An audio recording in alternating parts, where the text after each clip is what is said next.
We thought this would be a quick job. Just drop the mast, add some nav lights, and swap out a spinnaker halyard.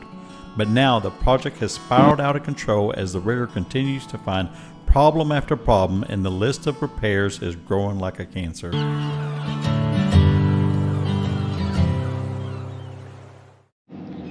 Let's start with the mast has been taken off. This started as a project. I just wanted to put some navigation lights on and rerun a couple of the spinnaker halyards, and it's been challenging ever since. We found a number of problems, and I don't know if I can even remember them all right now. One of the first ones we noticed is when they were taking the forestay, it's all gone right now, but when they were taking the forestay, just below the roller furler was a connection that connected it here, and it was in a bind, and they couldn't really figure out why. And so he was working to kind of get that pin free, and when he did, that forestay spun a couple times, so that it was under a lot of tension. And we all thought that was kind of unique, but later on when we got the mast down, we looked at the top of the wires, and it was just, there's just wires hanging out everywhere. And so that was a really urgent repair that needed to be. I've also found out he was getting ready to re-step this mast here shortly, and I don't know exactly where, but I'm showing it right now. But he said that there's some cracks in this and it needs to be replaced. And the company that manufacturers that, I can't remember if it's called a seat or a mast bed, it's one of the two. Leave a comment below if you know what it's called, so I can make sure that I'm using the right terms.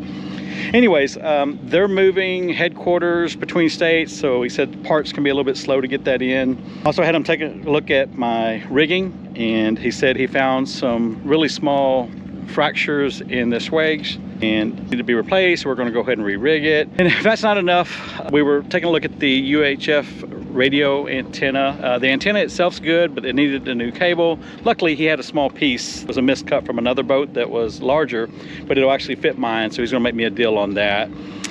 When he was running the spinnaker halyard lines, he noticed that all the sheaves at the top were blown out. It's just riding over metal rods. That's concerning as well. Luckily for me, well, I've had to replace those on the boom.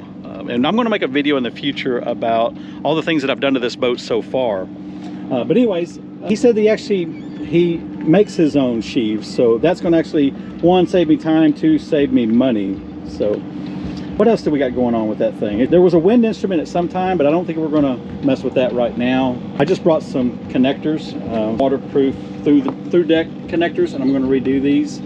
They weren't even secured, or one of them you could just lift up. It just had nothing more than the butyl tape holding it in place. The mast itself is over here in the dry storage. Instead of it having to make something to hold it on the boat, he'd have to engineer some sawhorses or something similar to that. He has them over there so that he can do the work. I haven't taken a look at it. He called me 1 or 2 days ago and said that, you know, he's made some progress. He has the masthead box completely apart so he can redo those sheaves and run those lines. So we're making some progress. I think we're waiting on parts for I know we're waiting for parts that are related to the mast seat. And the noise you hear here, the shrimp boat just came in, and they're culling their catch, and the pelicans are excited about the food. And there's my boom in all its glory. What you don't see is right behind you. I have my hand sticking through the gate. It's secured, so I can't get in there, but there she is. I think it'd be easier to say what's not broken. Hopefully we can get this all lined out. Either way, these are repairs that needed to be made, and I'm glad that he found them before they become an issue while I was out sailing, but it's getting expensive real quick. I see Jim's truck over here, and this week we have our City of Corpus Christi employee newsletter, and I see this, and that's Jim's boat and Daniel's boat. So the two boats that I've been on the most are actually on the front cover of our city employee newsletter. So he asked for a copy of it, so I'm going to drop this off on his truck. I have some iPhone footage of them lowering the mast. Matt's got this down to a science. He's so experienced, it's like watching a seasoned pro who could do this in his sleep. This is the head sail, which Matt also repaired recently. The old laminate Genoa was extremely worn, and I could see small tears forming around the seams. I took this photo right after he removed the forestay. The pin was stuck tight, which was weird. Turns out that the forestay was twisted and under a lot of tension. I raced to the marina when Matt texted me he was there. Thankfully, the project aligned with my lunch hour and I arrived just in time to witness the mast lowering. It was a whirlwind of activity and the mast was down in no time. I was eager to lend a hand, and I found it a bit comical watching a video of myself in office attire attempting to help the rigging team work on the boat. You can see me trying to lend a hand by holding the forestay and furler, while Crystal maneuvered the block and tackle just outside of frame.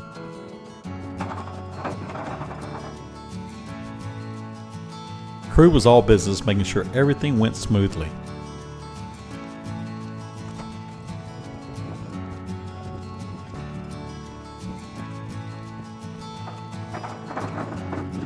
They had to think on their feet when the mast started getting too close to the coaming. Matt quickly removed the gooseneck and lowered the mast until they could support it just enough to remove the seat pin.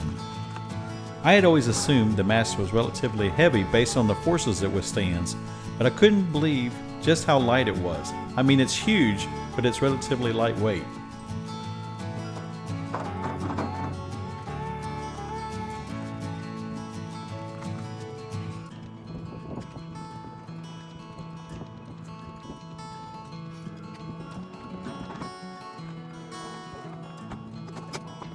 Rather than mess around with keeping the mast on the boat, Matt thought, why not just move the whole thing to dry storage, which I thought was a smart move.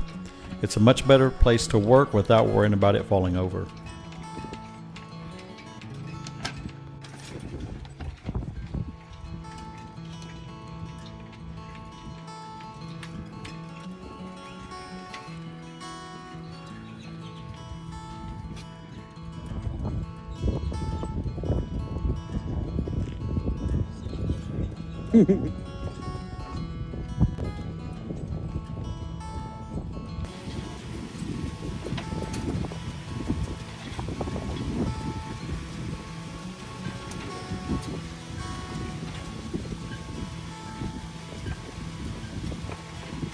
We noticed the wind gauge was missing. It'd be nice to have, but we've got more pressing issues to tackle right now. Matt's got a busy day, so I came back to the boat to help with the cleanup. That is when Matt noticed the wires atop the forestay were loose and twisted, suggesting a disaster was imminent if the issue had not been noticed and corrected. It's so weird seeing the boat without its mast. It's like seeing an old friend with a totally different haircut. I know it's still the same boat, but it looks so odd. I'm happy that Matt is catching all the issues so she can get back to normal and we can start sailing again soon. I have some repairs to do today, but I think I'll do them tomorrow just because I forgot a few things. But let's go ahead and talk about the stuff that I have done since I've owned this boat. So as you'll see, most of the lines, we're looking at the Traveler, the main sheet, all the sheets, and both the reef lines. There's a baby forestay, dock lines, everything has been replaced on the running rigging. When Matt makes the repairs, we will have complete standing rigging replaced. Taking off a lot of little bitty things. So see this blue tape? That's where they had just miscellaneous screws and holes in here, so that's keeping water out until I get the epoxy repair. Jim has volunteered to help me with that project, or at least teach me how to do it. I've sealed and varnished these companionways, and again, not for looks, just to kind of seal it because it was quite weathered. And if you take a look at these little pieces here, that's kind of an example of what it looked like. I feel like it was worse.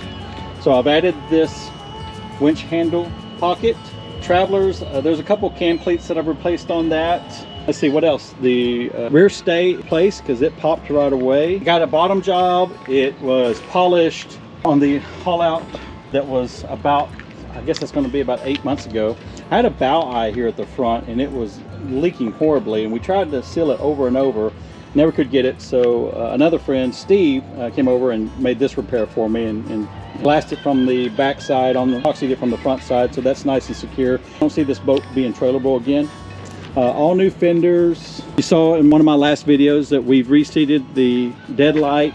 I still need to get to this main hatch here because I know I have some leaks. And at some point, I probably want to take a look at these stanchions, because they could be getting water, as well as these here. Like you see, I just have miscellaneous bolts missing. I've redone this boom from front to back. I had to put new sheaves in it, run new lines. There was not a boom fang on this boat, and so I've added that. That's that dark line you see here.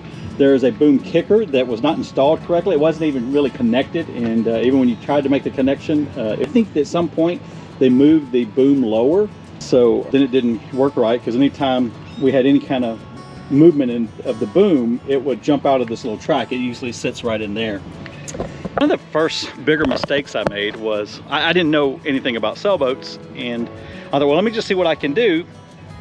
And I said, well, I see the cushions are in really horrible shape, so I started pricing it out and ended up spending, and it was the cheapest I could find, $1,700 to redo all 6 cushions with Sunbrella.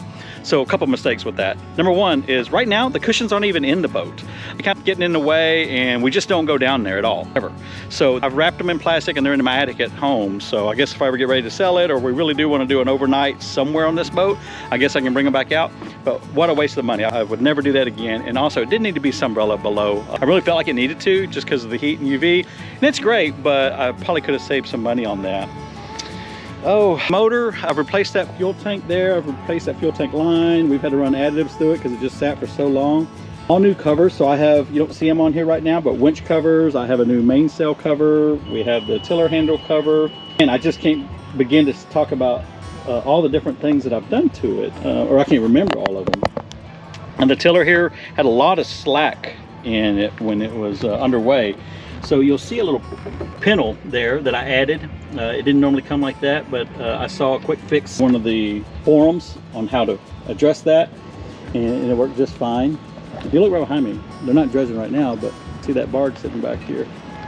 I don't know why it has the illusion that it's moving. I know it's not, but I just keep looking at it and it feels like it's moving. Again, a gazillion other things. Oh, these, very expensive.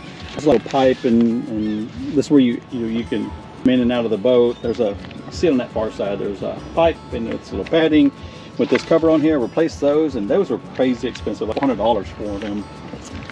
So, yep, that's where I'm at. I'm hoping we're coming to an end of the problems. I know I feel a lot more confident now that the boom and the mast have been redone almost entirely. So I don't know at what point do you say that I've had a refit, but like we're getting close to that. I have some minor stuff. I definitely want to get to these little holes. They were nothing significant, especially they're being on the top side here. But it's just a lot of hardware that I want to remove. I think these are called spin locks. I want to remove those, and there's just, you know, spinnaker blocks and tackles, and they have them just kind of miscellaneous spots that I want to see what I can do about cleaning this all up. Next project, I'm going to do it tomorrow, is mentioned earlier, is work on these electrical lines. There's 2 here. You see that far side, there's another connection. They were all different and pretty similar cables in there. So we got a tricolor mast light with an anchoring light on it. And we're also going to go ahead and put on a steaming light with a deck light about midways up. And that's going to be a really nice add-on for this boat. I don't plan on sailing at night anytime soon, but it gives me the chance to, and if I do decide to sell this boat anytime soon to upgrade, I think that's going to be a huge perk. I know it would be for me. So what's left now? I'd like to reseal these holes. I'd like to get some paint on it, continue rebedding stuff. It's probably time to clean up these winches, take them apart, get them all re-greased. Other than that, she's ready. Oh, one other thing. So when he was taking the mast down, he had to take the sails off, and he's like, hey, did you know that your sail's too big? And I really knew this, because when I try to pull the outhaul, there's nothing to pull. It's all the way back to the sheave. I've pulled that knot as close as I could to the actual ring, and it doesn't matter. So there's nothing to pull back, and there's still a little bit of a bubble. So he assumes that this was an attempt by the previous owners to get every little bit they could. So they bought this sail that was a little big and trying to catch every little piece of wind they could. But problematic for me because, one, it's a laminate and it's already it's worn. It definitely needs to be replaced, but I just don't have the resources to do that right now. I'll take a look and see if I can find one used. So there's that issue, and then then I have no access to actually work with an outhaul properly. I'll leave you with that. I got some footage of the mast coming down. I was at work, so you're going to see me in slacks. It's kind of funny. I came out here during my lunch. He said, he told me real quick, said, hey, I just got here, I'm about to take the mast down. And so I work at City Hall, which is, can't see it from here, but beyond those buildings is another 6-story building where I work. And so I ran out here at lunch, and you actually see me in the footage come standing trying to hold the the furler or the forestay with the furler. He said it's not uncommon for those kind of little unwieldy and one kind of get in the water. So I was helping them. So here they are working, and you got somebody in a long sleeve button down shirt helping. So it looks kind of odd. That's it for this week. Next week, I plan on having I'm hoping to have this thing re-stepped. I don't know with it being Thanksgiving, probably unlikely, but if he got some parts, I know Matt's just as eager as I am to finish this boat. I want to get those electrical fittings, and then we can begin the work of just working on the electronics on the inside. So it's one thing to get the light, but the electronics are just a hot mess down there. So I bought a battery charger, and we're gonna see what we can do to get that. It's a newer battery, but get it charged up, holding a charge, and just see what has power, what doesn't, and go from there. All right, we'll see you next time. Thanks for watching. If you like this video, please consider subscribing and hitting that like button. Your support means a lot to me as I try to grow this new channel.